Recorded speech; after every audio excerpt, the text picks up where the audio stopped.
And finally, I hear them say, "Carry on, for Valhalla awaits."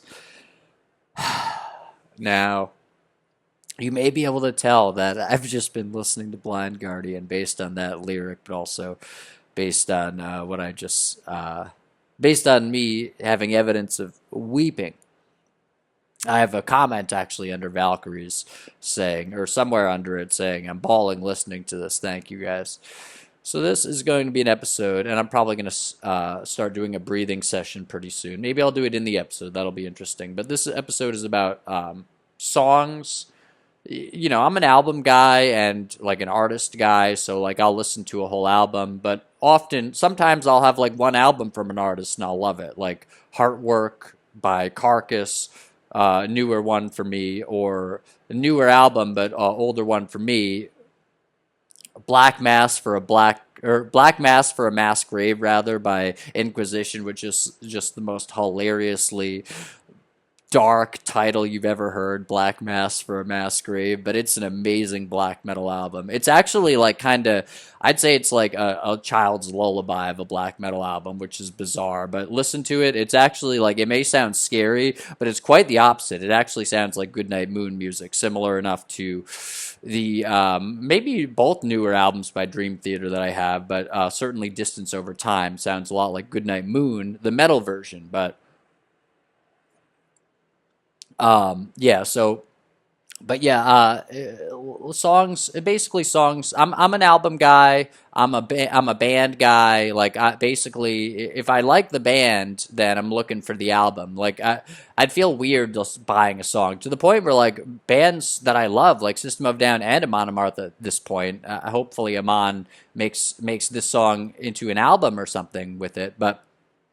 System and Amon Amarth have at this point released like singles that are not seemingly part of an album, or at least yet. And I've listened to them, but I haven't bought them. You know why? Because I'm not a fucking like I want to buy the album. I want like the whole like quilt of music to listen to. It feels like buying a singular short story. No, I want to buy Skeleton Crew by Stephen King. Actually, I think I might be putting Stephen King down forever, man. The reading The Stand was so ugly and repulsive yesterday. I switched to Hyperion. Thank fucking goodness I did. But anyway, okay, let's start the breathing session now, and then we'll continue.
All right.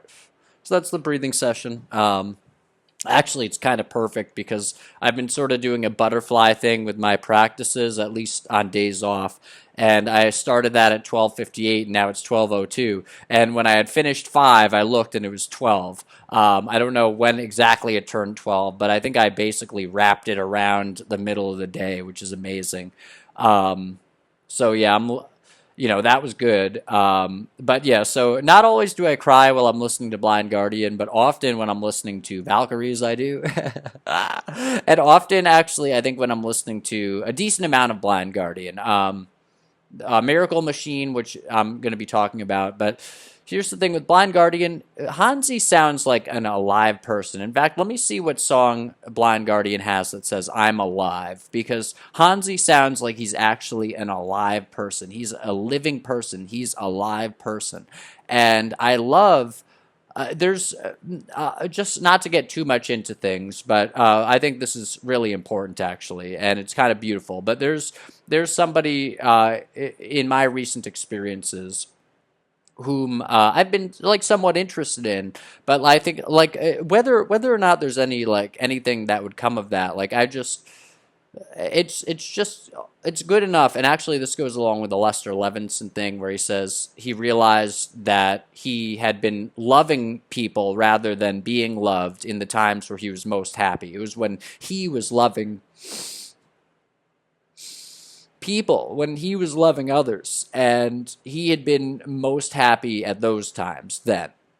And so it's good enough for me. It is good enough just to have basically say I don't know, say this person like I don't end up seeing them, like they're not around that much longer. Hopefully they will be, just in any facet or capacity. But she seems like a really alive person. Like she seems alive. Like there's a beautiful sense of living in her. Like actually like being, like feeling deep emotions. Like I'll give one anecdote because any more and it seems like sort of doxy territory or something. But I think this is sort of a beautiful anecdote.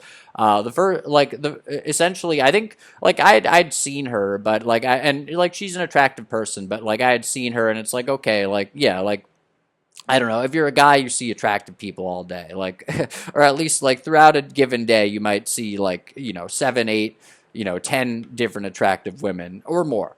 And so it's like, okay, great. Well, it's nice to see one, but it's like, that doesn't mean that you're really taking note of somebody necessarily deeply.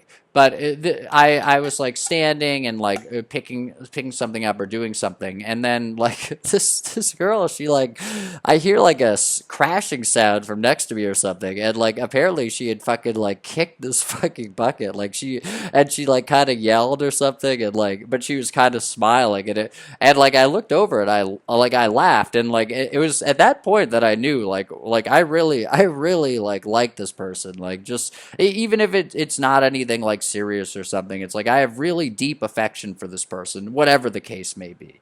And again, as Lester Levinson says, it's like when you're loving others, that's when you're happiest. It's not, or that's when he was happiest. It's not when you're being loved. And in fact, I would say when someone, this goes along with the Hale Dwoskin thing, Lester Levinson and Hale, but often like when someone shows me affection, even when this person has seemed to show me some affection, like I'll be glad about it, and it's like great. But at the same time, it's like oh, like then I feel like it feels like the Hale thing where he's like, success can often be as big a stressor as failure. It's like yeah, you could a stressor, as in, are you going to feel the stress or not, or are you going to get stressed out or interact with the stress? That's pretty good. But success can be as big a stressor as failure. To me, like often, I feel like the most kind of like terrified when it's like, oh wow, like it seems like somebody gave me some good signals. Uh-oh, is there something that is like, could this be like a really good thing? Uh-oh, Matt, you got to keep it up now, and not in that way. Guys, that's fine, okay? But I imagine that would be fine. But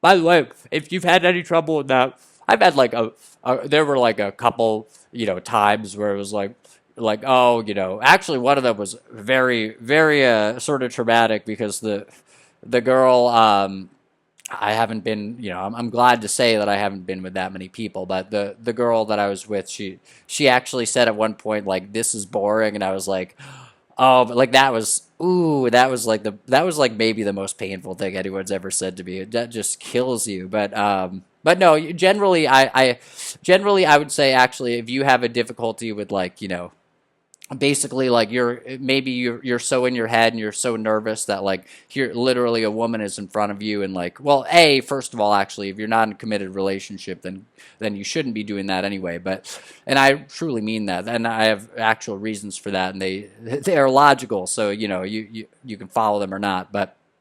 Um but here's the thing, let go. Actually, like if you can let go and sort of like just maybe connect your breathing a little bit, like then you'll get back and like you'll probably realize like, oh wow, I'm in an amazing situation here. But anyway, wait, how did I get into this? um this is, oh yeah, okay. This is boring. Oh my god, that was probably one of the, just like that and the rest of that experience, probably one of the most like brutal experiences for me of all time. Oh man, that was a killer. That was that. Ooh, okay, but hold on. And guys, I think you'll hear this maybe if you've had any kind of similar experiences. Even if, let's say even if you're able to like get into the program, that things could just like keep going on in a very uncomfortable way, like the entire time, even after like you're ready for it, right? Like, oh boy. But in any case, let's keep going. Okay, so I don't want to talk too much about irresponsible sex here, or make me look like some kind of like ladies' man that I haven't been. Although that said, there was a girl at one of my jobs, my book editing job actually, and she once said, I think somebody said like, "Oh, Matt, like, does Matt have a girlfriend?" Or I don't know. Like somehow like that concept was up, and the girl said Matt has a harem, and like I smiled and I'm like, well, A, thank you in terms of like you think that I could do that, but then B, like that is so fucking far from the reality of the situation that you might be fucking shocked and your mouth might actually hang open. But um, if you were to have said something like that anyway in the first place.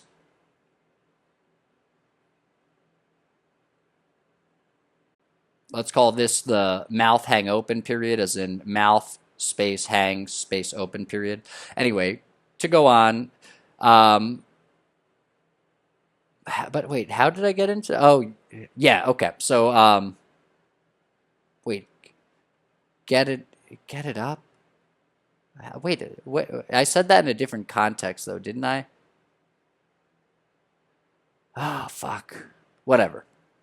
Anyway, this video is about sad songs or songs. Oh yeah, oh yeah, okay. So well, to go back, loving Lester Levinson, Hale Dwas. Oh, keep it up, keep it up. Yeah, success can be as big a stressor as failure. So often when I've seen affection, then I've been kind of terrified, and it's like, oh, let's wait until things like totally fucking break down and fall through. And it's funny because in college that was a relationship breaking down and falling through, but now it's just like even like the preliminary stages of someone seeming somewhat interested. It's like, how fast can this get? How fast can this go self-destruct, right? Anyway, but in any case, to go back to this anecdote, like this girl had fucking like she had kicked this fucking thing, like I don't know, it's like a mop bucket or something. She had kicked it, and like had like she kind of like growled or something, and I looked over and like she was kind of like smiling, almost like on the verge of like laughing or something, or maybe laughing a little like maniacally or something, and like and it was just like, wow, like I really like, it's funny because, well, in any case, like I could have looked at her and said like I love you. Like it's like it was just so funny, but she was so alive and she was such a living person. And like she is such a living person. And so like whatever she may do or anything in relation to whatever I may end up doing, it's just to have like seen like a living person, like, and like to have felt affection for someone like that, that's sort of enough. Um not that I'd want to like. Essentially, I'd like to be with like anybody whom I end up with. Like, I'd like to be with somebody who is alive, and I think that's what women like in men as well. That's why I have in the what the core features or the good like the good body, good mind, sound practices, and awareness period. Awareness is the end of that, and awareness is the X factor because awareness is what I loved in her. I think is the awareness. Essentially, like she's not shy about like feeling like some fucking anger, and she's not shy about like kicking this fucking thing. By the way, my girlfriend in college, she literally like I said something very rude to her at one point, and she actually kicked me in the shin, and like she kicked me pretty hard, and like it hurt, but like it was she did it in such like a funny little way, like it looked like she was so legitimately mad, like angry. I was enamored with her. Like I could have like got down on my aching knee or aching shin and like said, "Will you marry me?" Because it's like it's oh, Matt, you like to be like hit and like you like people kicking shit and stuff. Are you a masochist? I might be a little of a masochist, but that I don't know. But like I love that. Like I love someone being authentic and sincere and like especially when they do it with an exuberance and just this beautiful kind of playful energy. And so like she like the girl in college, she and I loved her deeply and she kicked me really hard and like it was really funny and like it really hurt and here's the thing, it's like, oh Matt, well you laugh at that, would you do the reverse? And it's like, no, well I'd be horrified at, like in any possible way. And it's like, well, that's a double standard. It's like, well, it may be a double standard, but I think also women are the, you know, the fairer sex. Women are the, you know, physically uh frailer that physically less uh, built up, stronger sex, and so you know they're not as you know guys are more physically powerful, I think, and so so no, I'd be horrified if it were the reverse at all. Like so that's not what I'm laughing about. I'm laughing about her kicking me, and like part of it that was cute was that like she did kick me and it did hurt, but I was still like essentially I was still fine, and so that made it even cuter. But and like also with the other girl, it's like part of the cuteness was like she kicked this thing, but it wasn't like she like broke it or like she was like letting loose her anger on this like you know plastic thing, and it was hilarious. But the hilarity was partially that she was, you know, it kind of like there was sort of a sense of like, but it's okay because it was just you know, she didn't really damage anything. Shit. Anyway, I love that aliveness. I really love that sense of aliveness in people. And okay, so yeah, this is probably the song. I'm Alive. Oh, the song is called I'm Alive. Yeah, just an amazing song. I didn't even know this album was supposed to be one of their good ones, but it is really good. It's a classic. What is it? Imaginations from the Other Side, 1995. Beautiful year. But the song is called I'm Alive, and he says, "Oh, I run through the dark fields of the plains, reach level 99. That's funny. Is this an RPG thing? Blind Guardian is similar enough to Dragon Force in their shit that maybe Dragon Force doing this, the Last Dragonborn, the Skyrim song, pretty decent. It's okay. It's not great. I'd give you actually Blind Guardian. They did a song about Game of Thrones, and if you want a fucking song adaptation of like something big in the media, ooh, no, go to Blind Guardian, The Throne. It's amazing. I could cry listening to that, not because it's necessarily so much of a sad song, maybe as much as it is just it is an awesome song. It's a great song. It's so good. And Hansi is so alive, man. Say what you will about Hansi. I don't know if he's a good guy. He seems like he might be kind of libby. Seems like he might be kind of a dark occultist. I don't know. But Hansi is a fucking alive dude. He is so fucking alive. And you hear it in his voice. And the things that he sings, too. I'm so glad he sings in English, even though they're apparently a German band. But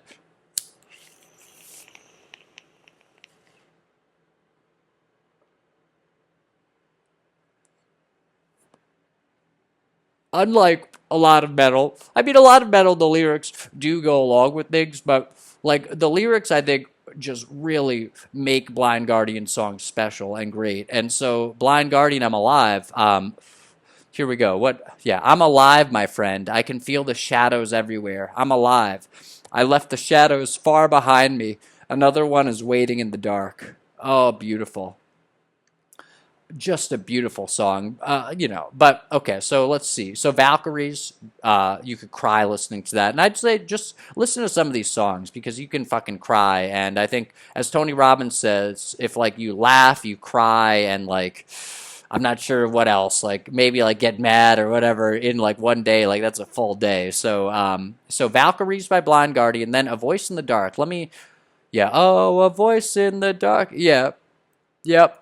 That's another one. I got a whole playlist. YouTube just, I might make this the fucking cover image of this, but YouTube made a beautiful playlist, like six sad, like not sad, because most like Blind Guardian songs that you would cry to, they're actually like kind of triumphant, and they're sad in a wistful way, or often like in Valkyries it says, when the battle is lost and the slain ones are chosen, Valkyries will guide us home when the battle is lost. It's like but they're saying it's similar to Back on Northern Shores by Amon Amarth at the end of Jom's Viking. It's like, yeah, you've gotten to the end of this journey and you actually died. And or there's another great Amon Amarth song where I think it's in Versus the World, and they're basically, or maybe it's another album, but they're basically like, it might be Deceiver of the Gods actually. I think it might be.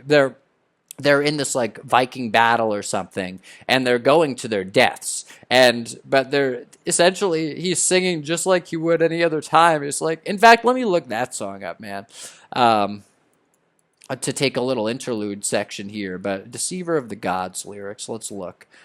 And Matt, you can probably edit this from here on out. Okay, Deceiver of the Gods, but maybe not. Deceiver of the Gods lyrics. Let's see. No, I don't want to go to Genius. That website just throws a bunch of shit in your face. Let's see. Oh, here we go. Oh, you know what? No, I don't have lyrics. Let's put lyrics here. Yeah, dark lyrics. Okay. Deceiver of the Gods. Shapeshift. Under Siege? It's Under Siege? Yeah, yup, here we go. We have held out for months, hoping for relief. Our fortress now our tomb, and salvation now our grief. We have held out for months, waiting for relief. Our fortunes now our own. This is destiny. Supplies are running low. Starvation now awaits. Reinforcements never showed as the daylight starts to fade. There's nothing left to lose. We have run out of time. There's nothing left to choose except how we shall die. And the song just, like many Amon Amarth songs might, the song just sounds like you are on a battlefield already, and like metal is scraping on either side of you. And basically, this guy, Johan Hegg, the lead singer, he's kind of in front of you, but he's kind of behind you, and he's just roaring. He's like Aragorn mixed with Gandalf, leading you into battle. And, there may be some propaganda elements to all this stuff. Alan Watt, I think, talks about how Plato talked about in The Republic how music would be used in society to basically, kind of control the public in various ways. And one of the ways would be have war music, and they played the little drummer boy, they played the drums or whatever, the drummer boy of Shiloh, they play the drums, the Ray Bradbury story, or maybe whatever it is, and they're drumming and doing the military things to get you into the mindset of going and killing people in war. And so Amon Amarth's probably a lot similar to that, similar to the great, maybe one of my favorite Iron Maiden albums ever, top 3 maybe for me, then Brave New World and Seventh Son of a Seventh Son going down maybe, but a matter of life and death. The entire thing is like this wailing kind of operatic battlefield music. But I mean, and so you got shit in there. And then of course, Hallowed Be Thy Name by Iron Maiden, where it's basically like the first death metal song. Just listen to it. It's like death metal, but like lighter. It's a death metal sound, and he's singing like, yeah, like I'm heading to my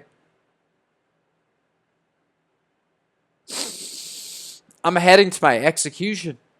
And in this Amon Amarth song, it's like we're heading into certain death. There's nothing left to choose except how we shall die. So now let's do A Voice in the Dark by Blind Guardian. Okay.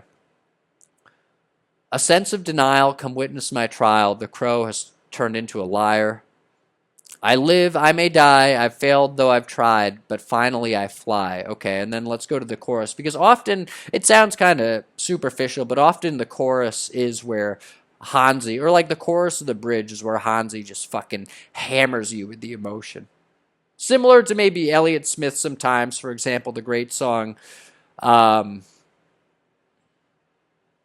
that starts with I have become a silent movie on figure eight. Or he says, spinning the world like a toy top till there's a ghost in every town. Oh, the song Can't Make a Sound. And then he says, how could you want any other when, or how could you need any other when you're a world within a world? Just fucking beautiful. But in any case, here we go with Blind Guardian. Fear the voice in the dark, be aware now. Believe in the dark wings and dark words, the shadow returns. Fear the voice in the dark, be aware now. Black shadows, they hide and they wait, but they soon will return. And then the guitars are just wailing. I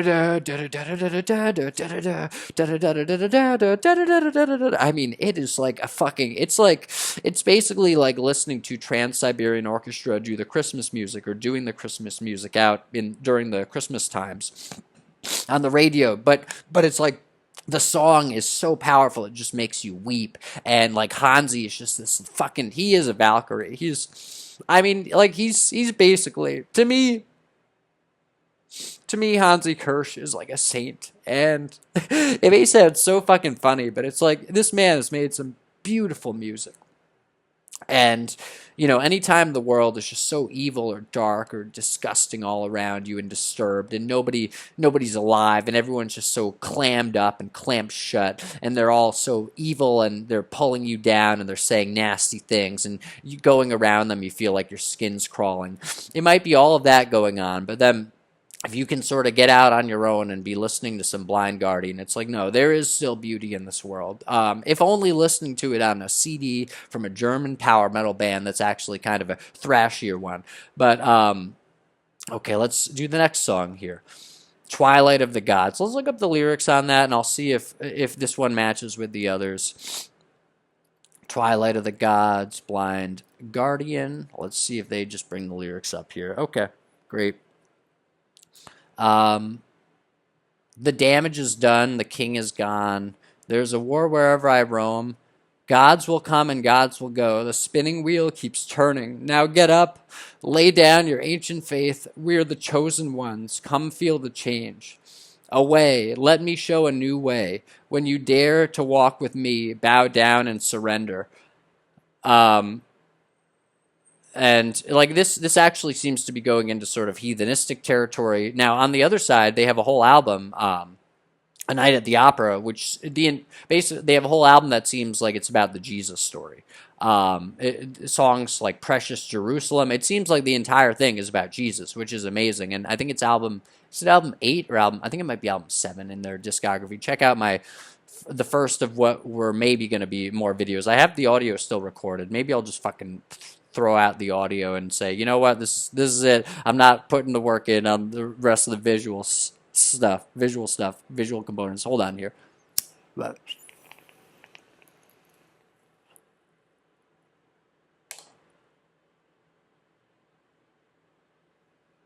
anyway, let me show a new way. So yeah, this is maybe more like straight occultism kind of stuff, but let's see. Witness the twilight of the gods, will they ever return? A storm will take us and then wipe us out, there's no retreat. We're trapped in twilight while the gods will drowse, They'll wait and sleep until a new dawn will save us from the dark. Sure as death, we all must fade, a sign of evil, reach for a new horizon. What's going up, it will come down, we're here to change, there's war and discordia. I mean, this is a beautiful song. I think this might be a weeper, probably a little less weepy. Let's go to Sacred Mind. Now, Sacred Mind's beautiful. It's a little less weepy, but it is incredible. And so let's check out Sacred Mind here. I like this song quite a bit. Oh, the Ninth Wave is great. Actually, well, then check out yeah, the Ninth Wave is just one of the most amazing, like just charge you up and get you ready kind of songs ever. Imaginations, determination, like oh my god, what? But then Twilight of the Gods follows that, and then Prop. Okay, but Sacred Mind should be coming soon. At the edge of what? At the edge of time on Beyond the Dark. What mirror? Really? Okay. What? Where's Holy Grail? Where's Sacred Mind? Where the fuck? Did I pass? No, Sacred Mind 9. Oh, 9. Okay, that's interesting. Yeah, Sacred Mind. The will is strong. Can I show you fear? Don't move. Don't turn. Don't come too close as I burn down this place. My spirit will set it all on fire. I mean, I love Hansi. Hansi is like that proverbial girl kicking the bucket on the ground. Hansi is just beautiful. Basically, it's just he is a living person. Like he is a live person. Okay. Yeah. So this song, maybe it's a little less. It's a little less of a cry song, but Sacred Mind, we built a new pleasure dome here. Xanadu. Yeah. I mean, it's this song is kind of so beautiful. Like you might cry, but all a lie. There's no boat. There's no river. No shore. Journey's over. Yeah, yeah. That is like the ultimate fucking non-duality kind of like Jim Newman, like the central illusion or whatever it is that there is anything to do at all or something like that. All a lie. There's no boat. There's no river. No shore. Journey's over. As in, you're already fine. RPG life. Anyway, let's go on to the next one because I think it does. Oh, Tanalorn. Yeah. So Tanalorn. Again, that's sort of like more of a into Tanalorn into the void. Um, let's see. Blind Guardian.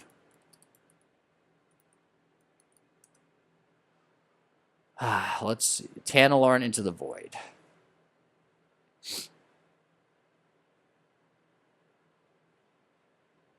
Oh, you jerks. Advertisement. Oh, boy. Okay.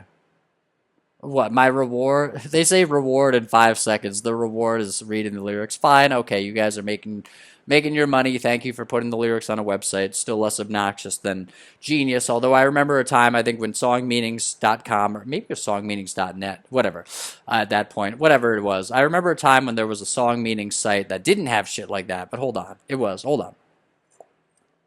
Okay, here we go. Cry for Tanalorn. Still I fear their voices.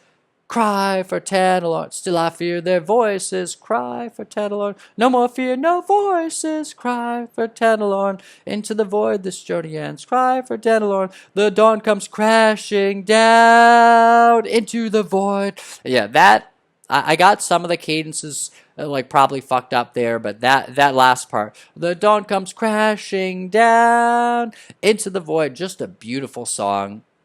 Just like if you're not crying and it's not like sort of a sad song, it's such a rousing song. For me, that almost flirts with the same idea. It's such a great energy of like, yes, I am taking this on, like Ghost of the Navigator by Iron Maiden or something, or like Nomad, or it's like it's just so incredibly outlandishly grandiose. There's such grandeur in what they're talking about, and the music is so grand. It's like I think there's a movie called Admission or something, or some movie where maybe Jason Bateman is some college professor, and he's listening to like classical music, and he's like, well, I'd like to listen to classical music. Or like I discovered listening to classical that like there are whole like emotional themes that you just like whole emotions that you just don't get in regular music, and that was a huge truth drop. And one of the big things, sometimes you get it in regular music, but not often. One of the big things that metal has, or like power metal, or like grandeur, epic stuff, and you might get that even in melodic death metal like Amon Amarth, or even in like black metal like Exercises in Futility, or Storm of the Light's Bane by Dissection, but there's a great sense of like sweeping, like almost like the Lord of the Rings style epicness to the music, and like it can be so rousing. It's like it could be like the beginning scene of the Lord of the Rings where Elrond is standing there in a group of elves, and I drew it. Oh, you know what? I have it right here actually. I'll show it to you. Elrond is standing there in this group of elves, and they're standing there against the evil forces, and like arrows are just whipping by their fucking heads, and like Elrond is just like he's sort of central in the frame. It's kind of like the shot in Twin Peaks actually, where it's like the four like cops kind of moving their face into the screen one after another. I think maybe David Lynch was taking that kind of thing from something else before that even. I think I've seen that elsewhere even.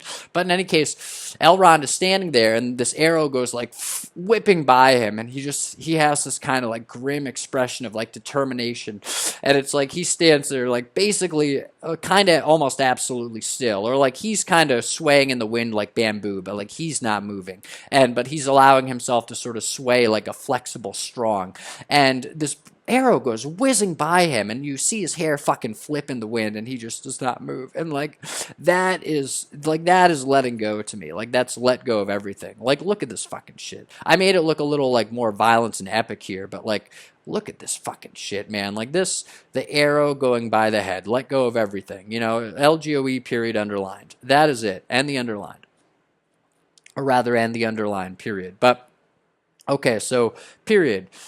Is it or it is? It is us going to the next song, because that song has the sense of like real journeying to it, a real sweep, and that can get you a little weepy as well. But Straight Through the Mirror. Let's see what that is. Straight Through the Mirror. You know what? Maybe these weren't the best group of songs, but still, let's see. Straight Through the Mirror. Blind Guardian. Fine. Okay. Straight Through the Mirror. Fine. Lyrics. A to Z lyrics. Or AZ. I like that site. That site rarely fucks with you. Can you tell me, is there any other way? I cannot hide it. I have doubts. I'm not afraid to stay. I'm here when the curtain falls. So again, the sort of the sense of determination, the sense of like, no, I'm here. I am immovable. There is no boat. It's all a lie. You're already here. Once I've touched the but there is also sort of a sense of seeking here. Once I've touched the rainbow, the man on the moon will appear. I won't show fear. I turn to you, Father Death. I'm begging you. Please consider you may have been wrong. Just close your eyes now. Just close your eyes now. Yeah, here we go. The end's a miracle. Dream on if you dare. Straight through the mirror, we'll sail on through the air. There's magic everywhere. Just be aware. Wake up when the crow will call. There is no truth. There are no rules. There's no plot here. It's twisted. We're still on course, my friend. Down to the abyss, Orcus Lane. Shelter of your memories. Shelter of your pain. This is... Yeah, I mean, just reading this, I mean, this is, yes, he said there is no truth, so then it gets into a little of the darkness, and it's not necessarily going along with RPG life there, but it's just a beautiful song, and maybe I'll listen to all these songs today after this, but, I'm on A Voice in the Dark right now, and I'm really looking forward to it. But what's the next one? Okay, so the next one I have to talk about right now is Miracle Machine, and this is the last Blind Guardian we'll talk about. This is actually a real fucking weeper, so I'm glad we're ending with something where it's like, yeah, no, I can sign on for this shit. And I think it's kind of an a cappella song, or it's him like with violins, sort of foreshadowing the album with the Blind Guardian Twilight Orchestra, which people don't like. I actually really love it. I think the lyrics are great, and the singing is great, and the music's good. They don't have the band, but nevertheless. Okay, hold on.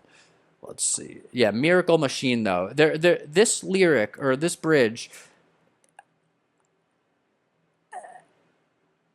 It's sort of the soft side of the determination. It's sort of a Tony Robbins thing. It's very self-empowering, but it's also like it's so soft and it's so tender. You could weep. We must believe in something that I would call a miracle. And he sings it, and it's like a cappella, but it sounds like there are like 8 of him singing. And he's like, we must believe in something that I would call a miracle.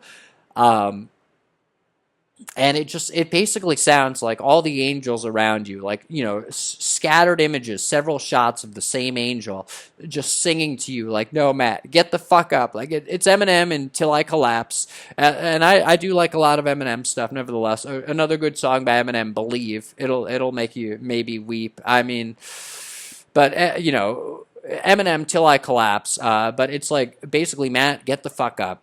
You're fine. We must believe in something that I would call a miracle.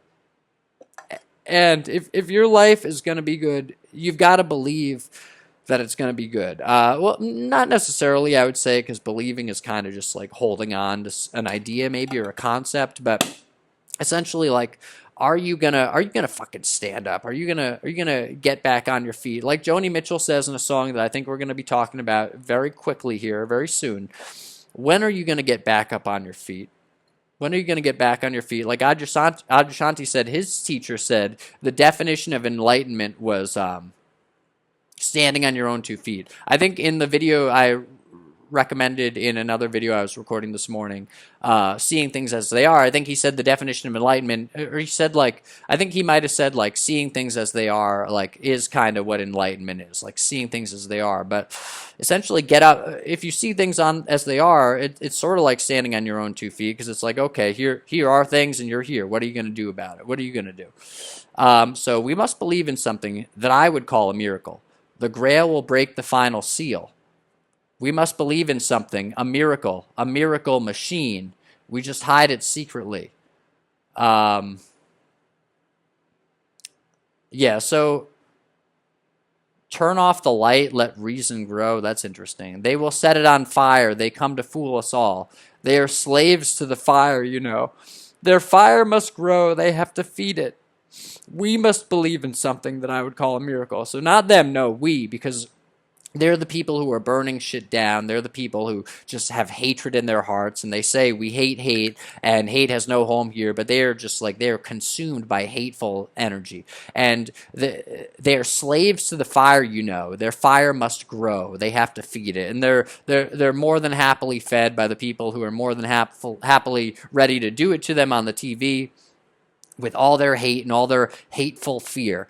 And we must now, we are not them. We are actually more like, this may be sacrilegious, I don't want to blaspheme, but I'd say we are more, in this case the we in here are more like Jesus saying, I came to divide. I came to divide mother against son, father against daughter. I came to say, essentially, you come with me or you go do something else. But it's very stark. You take the good path or you don't. And the path to destruction is broad.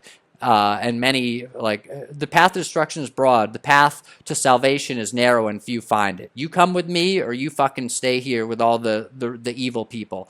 He literally calls people evil too. He says, you who are evil would not, give your son a snake if he asked for like another thing. So, you think God's going to do that to you? You are evil. He says, like, Jesus is not fucking compromising. Like, people make him out to be, oh, Jesus is a liberal guy. It's like, no, Jesus is the guy who told you you're a fucking evil person and you can follow me or you can go somewhere else. But I'm not waiting around and capitulating you. All right, I'm leaving. Let the dead bury the dead.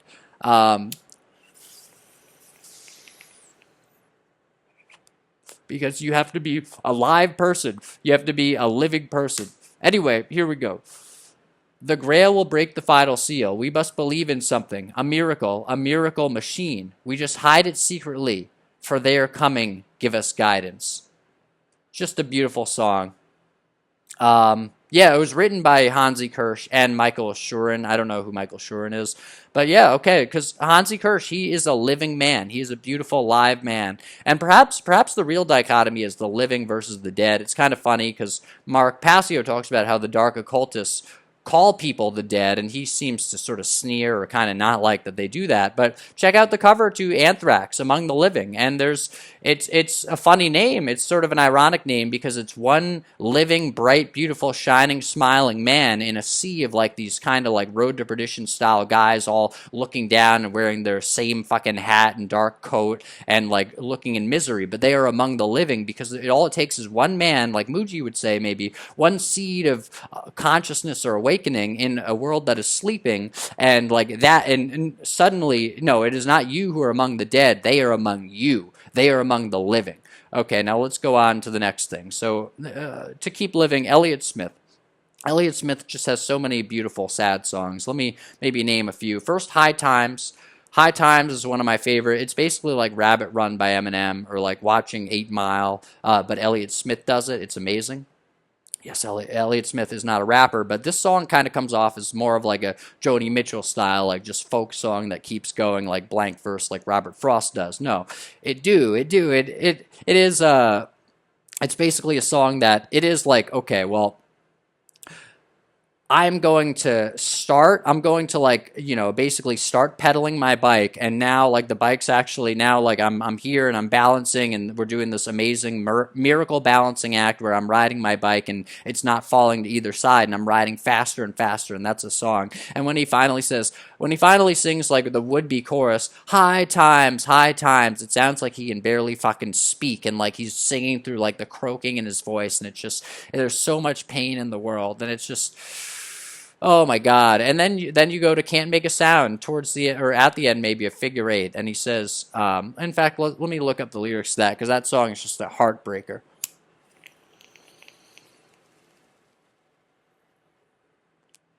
By the way, Jack Black, he talks about singing an Elliott Smith song. And like, oh, Say Yes, which is another beautiful song that could make this list easily. But Jack Black is singing Elliott Smith, and like he keeps like forgetting the lyrics, and like he did it like it was to commemorate Elliott Smith dying. And I'm not saying Jack Black's a good guy; he seems like not particularly great, but like but he seems to be maybe a live guy in some way.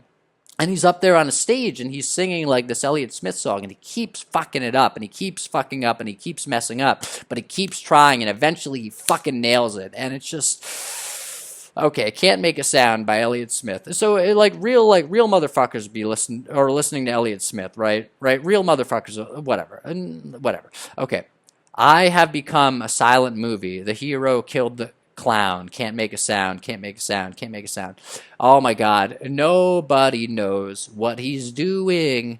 Still hanging around. That's just a beautiful couplet. That's a beautiful image. Like that is sort of all of Elliott Smith. Like if you wrote one thing on like his headstone to say like, or like this represents all of Elliott Smith's music and his themes and stuff. Nobody knows what he's doing. Still hanging around. It's like basically he's the voice. He's like a Bukowski, but a softer one. He's Bukowski if he did Bluebird all the time or My Bluebird. But I am like, or if he told the kid whom he fed with liquor and whatever he says in a poem like I have a kid to write stuff for me now. I feed him with liquor and raw blanks and the critics say I'm writing the best stuff I've ever written or something, or my new stuff is better than ever or something like that. But it's like if he was telling that kid to be softer about it, you might have Elliott Smith. So Elliott Smith is the voice of all like the losers, all the people who have just fallen by the side of the road. But they're not or they might be actually very angry, but they're not like evil or mean people. They are alive. They are beautiful people. It's like Saint Ides Heaven, another beautiful song that you could cry to by Elliott Smith, where it's like walking down this beautiful street and you are drunk as shit and like your whole life is falling apart, but you are in Saint Ides Heaven and you've drunk a lot of Saint Ides or drunk in a lot of Saint Ides and you are walking down the street and it's just so beautiful. Pretty Mary Kay is another one. I think it's like, isn't Mary Kay a drug or something? And he's talking about like being, essentially it sounds like you're on drugs, similar to Dead by Leak Bro's great fucking song there. A great album, amazing album, Waterworld. You cry, listen to that shit. But Elliott Smith, he's singing about like basically like going into the waves on the beach and you're like rolling on some kind of like deep fucking drug and like it's so sad and so stark but it's so beautiful. So nobody knows what he's doing, still hanging around. Another good lyric that could sort of symbolize his music is I'm stuck here waiting for a passing feeling.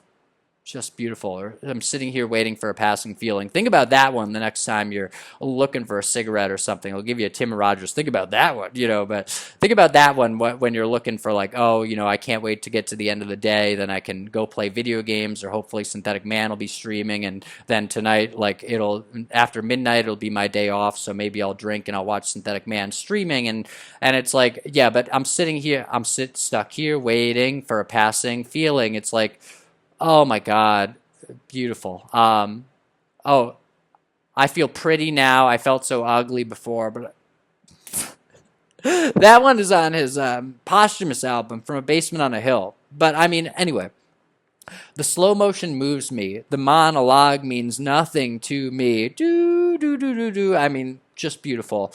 Bored in the role, but he can't stop. Standing up to sit back down. Or lose the one thing found. Spinning the world like a toy top till there's a ghost in every town.